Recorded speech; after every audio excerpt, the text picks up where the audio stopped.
Welcome to another segment of Green Zone Interviews with It for Nature, moderator Scout and Kaluki. A thought-provoking short segment to hear from our leaders and speakers and post up questions on what matters most for nature and for us all. We're now joined by Kynan Tegar, who is a photographer and filmmaker using the power of the lens to preserve and protect Indigenous knowledge. But first question to you, Kynan. What do you think needs to be done more to secure the future of Indigenous communities? Thank you, Kaluki. Really thankful for the opportunity to be here and really great to be talking with all of you here. So what needs to be done to secure the future of Indigenous communities, right? The most important thing to Indigenous communities anywhere is their rights over their land, their rights as humans too. From residence farmers in Sumatras to indigenous Dayak farmers in my island of Borneo.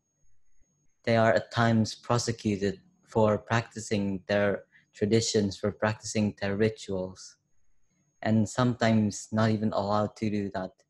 Like, for example, just a couple weeks ago, I think, in my province, there were some indigenous Dayak farmers who were clearing their field by burning, and then the police came with a helicopter bringing buckets of water to splash it to put out the fire. And by having their rights recognized, indigenous people can protect their customary territory far better, and they can preserve the nature in there far better too. But for the future of indigenous communities, they can't just preserve nature, they also need a source of income because of how things are now.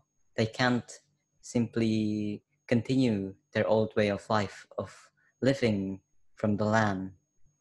So one way our community has been doing that is by ecotourism. It's a sustainable way to make income, and the guests who come to our village aren't treated as tourists, they're treated as our family. We welcome them there. We need to not only preserve nature, but also to make use of it in a sustainable way. Thank you. Thank you. So sort of along those lines, what do you see as the future for nature and biodiversity? By the way things are going now, there might not be a future for nature, for biodiversity. If we don't do anything now, there would be no nature left. Forest destruction, land clearing for palm oil plantations, and things of that nature are happening everywhere, taking indigenous people's land and turning it into massive industries, not only destroying habitats for species, but also destroying the forests that the indigenous people there once called home. This sort of capitalism and greed is what we need to stop. We need to make a difference. I guess one way to do that would be to find a sustainable alternative to palm oil, for instance, or a sustainable alternative for paper, because those are some of the things that have been the biggest contributor to land clearing, to forest destruction. And one of the major problems too that we are facing is that people in this area, in our area, thinks that that's just normal. That's how it goes. That's the reality of modern society. They are sort of desensitized to this, even though it's such a horrible thing if you look at it from a humanity perspective. People being displaced by companies, all for the sake of money and greed. Thank you so much for that, Kenan. And we hear you, and we stand with you and we stand with our indigenous communities from all over the world, which brings us to the next question rather on what actions you're taking to be part of the solution as a young person, as a filmmaker, and as an activist. I think to answer that, I'd need to sort of tell my story of how I first started to make films, to take pictures. So my parents, my dad is from Sungai Utik, the village that I go to so often now. But my mom is from a town near it. So for most of my kindergarten and most of my elementary school days, I was raised in the city, in the town, not really exposed to any of the indigenous cultures around it.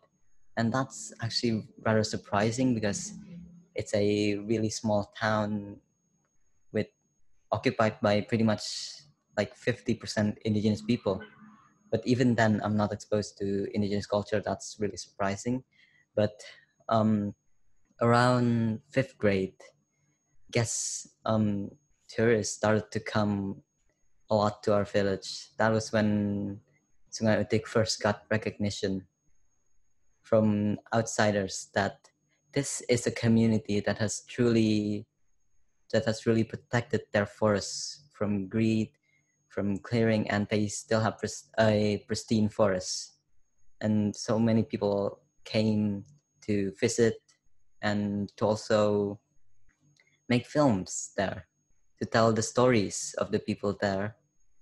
And when one of the when one of the group of filmmakers came, called If Not Us Then Who, my dad brought me along with them, and through that I was sort of like inspired because I hadn't gone to the forest a lot when I was in fifth grade, and they brought me all the way to the upstream of the river, where the river is still clear. Like even if you're up to the neck in water, you'd still be able to see your feet in the water. And that was, I guess, when I first became really inspired by the work that these people are doing. They're telling the stories of communities, of indigenous communities, that has truly done such a noble task of protecting nature. And from then on, and then on when I was in sixth grade is when I first started to sort of help my parents to translate for the guests that come, because I learned English when I was very young.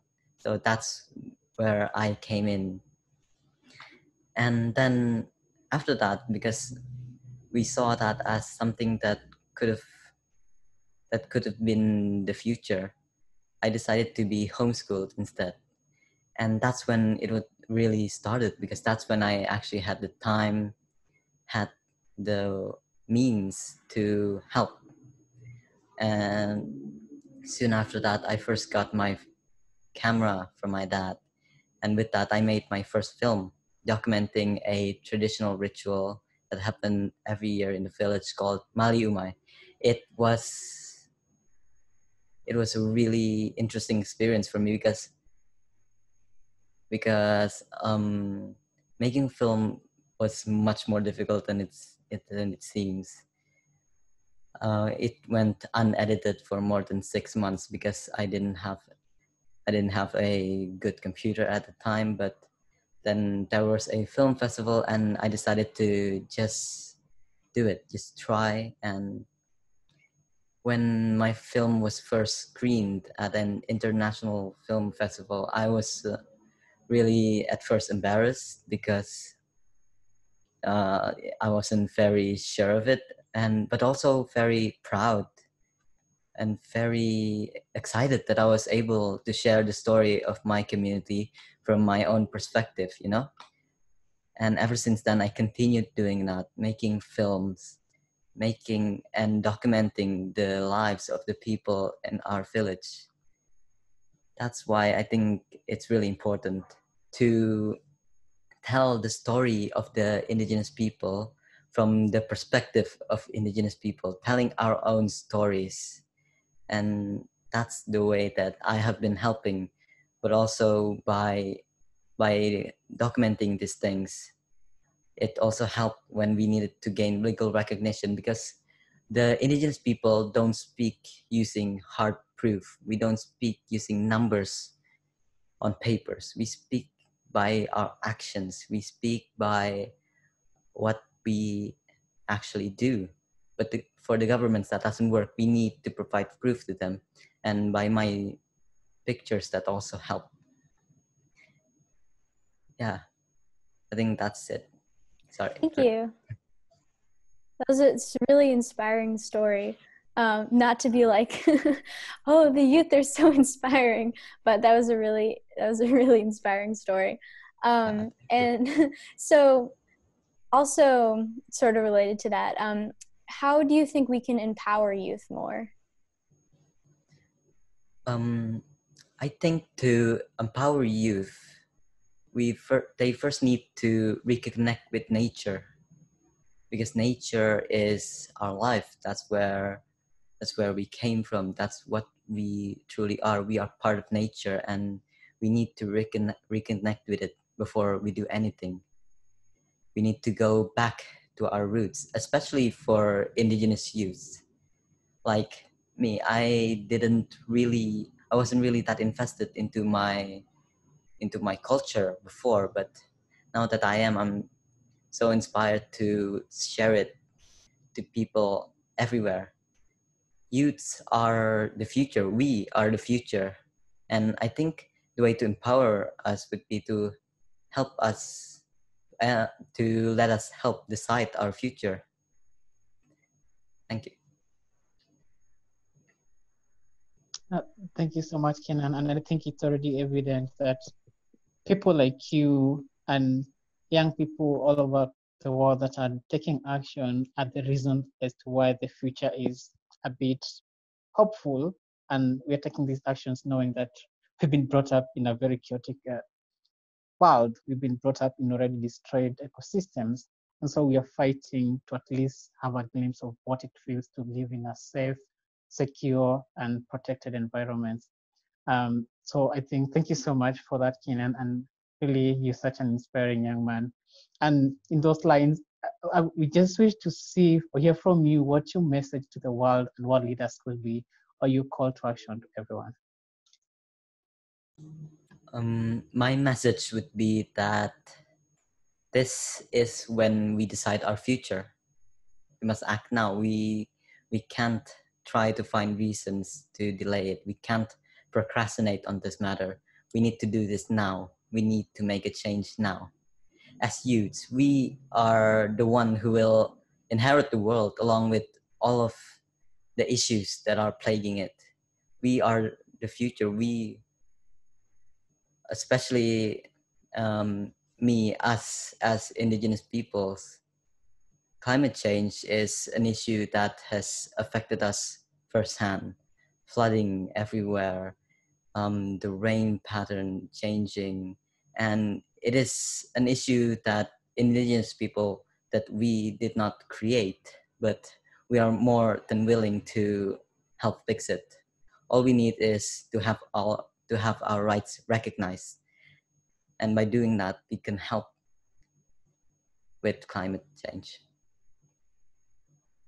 Thank you so much. Thank you so much, Kynan, for your time and insights. And that wraps up the interview. So please join us for more Green Zone interviews and enjoy the rest of the hub.